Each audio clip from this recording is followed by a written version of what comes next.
this, well, they've been talking about it quite a bit since the convention, and the conservative convention, and that's mental illness, mental health. We need a federal initiative to promote mental health. And I'm asking the simple question, why? What stops the 10 provinces from getting together and agreeing on national standards and pooling their resources so that you have the same level of treatment right across the country? I mean, you could do that with all areas of healthcare. You don't need a federal government on top of it overseeing it. Okay? The federal government should stick to those areas of federal jurisdiction, the areas where the Constitution clearly lays out that it has a responsibility, and even those areas where it makes sense for the federal government to be doing something as opposed to provincial governments. So again, to me, it's just I'm astonished that a federal political conservative party would be clamoring for some of these things. Well, it falls under remember I said it was the fuzzy feel-good category, because everything you said is exactly right. But too many people don't understand that there is a delineation between federal powers and provincial powers. They hear somebody say this, they go, oh, that sounds good, I'm going to vote for that, without ever understanding or never putting the brain in gear to say, wait a minute, can they do that? That should be the first question. Can they do that? Then they should say, should they do that? Then they should say, even if they can and they should, can we afford it? But people don't run down that linear line of thinking. They just, oh, yeah, because grandma would really like to have somebody come in and help them. I'm not knocking that either. We've got family members within this own household who need palliative care, and in one case in particular are getting palliative care because they can't do it on their own. And, so it's not that I'm being hard-hearted about it, but the bottom line is, you're quite right, it falls under one field of jurisdiction and somebody else is trying to, I don't want to say muscle in on it, but blur the lines in order to have the voter appeal that they want when it comes time to go to the ballot box. Now, just let me move on here. There's another section called Taxes and Regulations. This is, I'll just read you points 38 through to 41. 38. Now, this one is hilarious. Create no new taxes. Good luck with that. I've never believed the government that said they're never going to create any new taxes, because they all do. Exempt spouses from the tax on split income rules. Well, okay, I'll give them credit for that, because they did that before, and then the Liberals came in and got rid of it. Ensure independent advisors or contractors qualify for wage support. Well, okay, let me read the last one. Repeal the automatic escalator on excise duty. That one I don't quite understand, but let me go back to point 40. Ensure independent advisors or contractors qualify for wage support. Now, by contractors, I don't think they mean just general contractors. I'm thinking of people who are, who will come in under contract to advise a company or an organization about what the best policies are and those kinds of things. And they're responsible for their own deductions. They get paid a certain amount of money. But isn't that one of the benefits of being an independent contractor? You work for you take contracts, and you know that it's going to last 6 months or a year, and then in the meantime, you're out looking for more work. So you set your own hours, you set your own wage, what your expectations of wages are. It has a certain amount of freedom to it and more responsibility, because now you have to take care of your own deductions. But this idea of a wage support, well, when you go to a gambling house and you roll the dice at the roulette table, the gamble you're taking is that you're going to get, the right roll of the dice. And if you don't, well, I hate to put it this way, but it sucks to be you. I don't know, because we can't support everybody's wages. As a matter of fact, it would be nice if we didn't have to support anybody's wages. There would be enough wealth creation in the country that people could do it all through the private sector without having the government get involved. So I just had a question on that one, and I'll just refresh your memory. And spouses from the taxes, but create no new taxes. I'd like to see how they plan to pull that off. It would be nice. I'm all for that. I would love to see large-scale tax cuts, but I don't know of a government who's made significant tax cuts since Brian Mulroney harmonized the GST with the manufacturer's tax.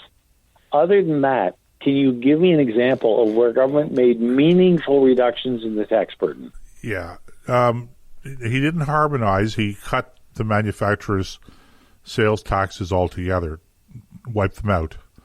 Okay, fine. The GST, you know, it's a funny thing because people hated the GST because they figured it was a new tax, but in reality what it was it was just replacing what had been hidden taxes all along. So in a very real sense, all of the anger that the Mulroney government was subjected to by implementing the GST was something that was in a almost a perverted sort of way, a source of pride for a number of us who were around in those days, because that was exactly the point. The point was nobody was able to raise that tax anymore under the table, which was what the federal government had been doing for years, was they were raising the manufacturer sales tax so that it was a tax that was a federal sales tax that was applied to manufactured goods when those goods were sold at the wholesale level or were sold to the wholesaler.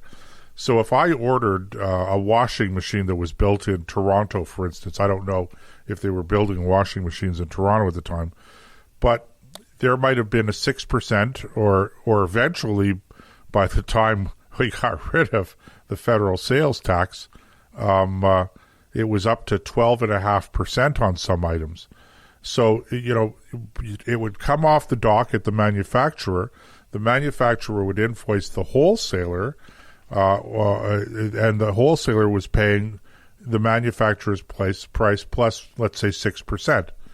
And that got built into the price. So when you paid for the washing machine in the store, you may have paid PST on it, depending on what province you were in. And at the time, it was like 7% in Ontario. And you'd go, oh, I hate that.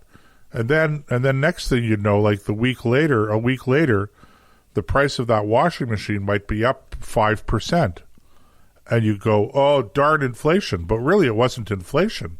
It was the federal government that was cash-strapped, couldn't get its deficit under control. And, you know, sound familiar? And by the way, we were talking then $35, $40 billion, $45 billion deficits. And we're not talking anywhere close to what we are today in real terms, not just, you know. And so people would go, they'd get all upset, and then they just chalk it up to inflation. So what we did, and the other problem with that was, and I'm just conscious of time, but just to cover this off, the other problem with the federal sales tax, Nick, was that it was a tax that we were taxing manufactured goods that were being exported. So all the government at the time said was, let's get rid of the hidden tax, but we still have to recover that revenue somehow, and it's a sales tax, so let's make it visible so everybody sees what they're paying in tax. And as you know, they set the price was the tax was set at. Now I could be wrong here. I'm going to say 7%. It was at least 6%, but it was set at 7%, and it was impossible after that. Nobody could possibly bring that price down or raise that tax up.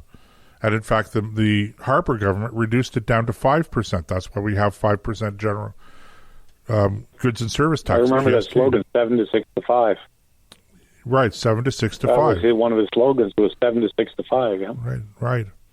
So, which probably would be smart politics. But well, sure, and there were a lot of people that were opposed to it at the time because you're saying, look, you know, if you're going to have taxes on goods and services and that, it should be, you should be taxing consumption.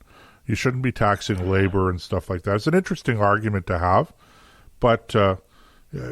Besides that, I mean, we're just nowhere near having that kind of a nuanced discussion about tax policy. The bottom line is this: again, we're looking at if the PBO is correct and the federal government announces a budget in a couple of weeks with a deficit of $360 billion. To put that in perspective, if we were in the United States and we were introducing a budget with that kind of spending, okay, for stimulus and in response to the pandemic, that would be the same as spending in the United States $3.6 trillion, which is almost twice as much as this latest COVID recovery package that the new administration has pushed through Congress at 1.8 or 1.9%. Sorry, 1.8 or 1.9 trillion dollars. So we're spending. There are just no words to adequately describe how quickly we're spending and how quickly we're taking on water in this ship. We're in serious problems here. It hasn't, manifested itself clearly yet, but it will. Trust me. We have serious financial problems here. Well, and talking about balancing the budget in 10 years, not enough. I think we have exceeded the capacity of the bilge pumps, buddy. We can't keep ahead of the water. And we have certainly exceeded the capacity of the bilge pumps in our timing for this segment. So if you're listening to the show live, stay put. We'll be back in a few minutes. If you're listening to the podcast, thanks for joining us. Part 4 will be posted tomorrow morning. You won't want to miss it, I guarantee you, because, we're going to be talking about vaccines and COVID and that, and it's going to be really interesting. It's going to be fun. So if you're listening to the podcast, make sure you join us for Part 4 tomorrow. And if you're listening to the live show, stay put. We'll be back in a few minutes on the Nick and Joe Show here on ThinkRadio.ca.